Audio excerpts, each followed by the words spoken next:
Kalau kita ada semangat orang Melayu, orang Islam, maka akan tertubuhlah kerajaan Melayu Islam di Perak ini. Tetapi malang sekali apabila pemimpin Melayu kita dari parti UMNO, sahabat kita, saudara kita, rakan kita, menolak akan gabungan untuk membentuk kerajaan Islam yang bertunjangkan kepada parti orang Melayu, kerana memilih untuk bersama dengan musuh mereka yang begitu lama mereka perangi, tapi hari ini bersama, iaitu DNP.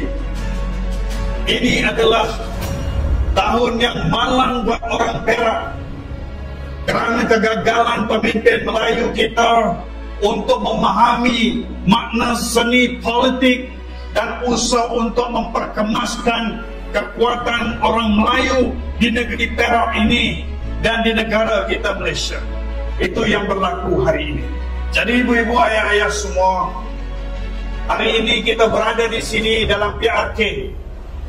Dan pastinya PRK ini bukanlah sesuatu yang dapat mengubah landscape politik Perak hari ini.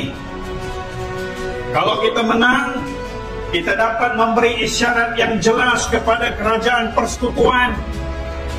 Kita dapat memberi isyarat yang jelas kepada kepimpinan kerajaan negeri Perak hari ini bahawa air kuning lebih faham makna politik, bahawa air kuning lebih faham bagaimana untuk membentuk sebuah kebangkitan, bahawa orang air kuning di Tapah ini lebih faham makna perjuangan untuk memastikan kelangsungan agama kita dan juga kelangsungan bangsa kita Melayu.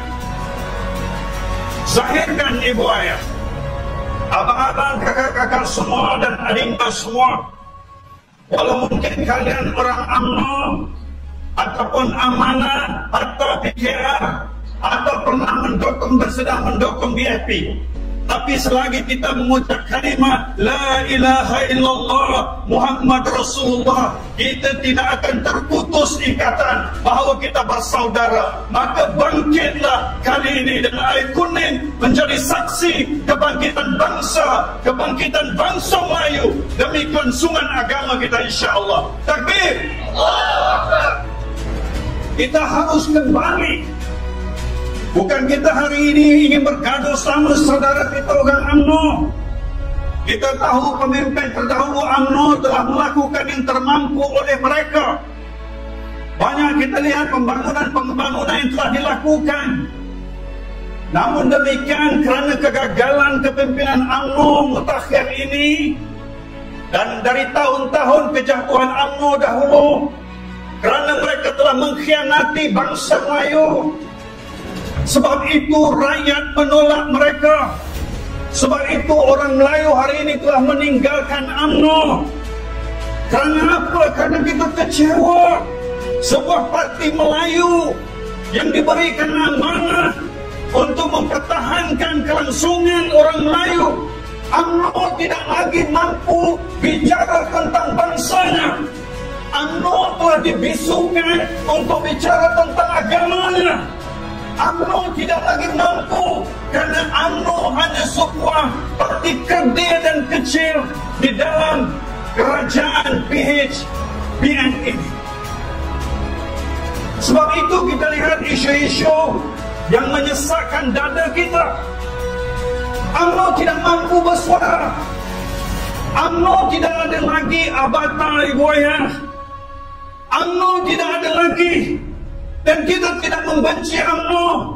Ramai orang kampung sini, saya orang Berang, Tanjung Malim, IC saya 08. Saya sekolah di K. Johari, Tanjung Malim. Saya anak Perak, cuma lama di Kedah, 25 tahun. Sebab itu abang kakak mungkin tak kenal saya sangat.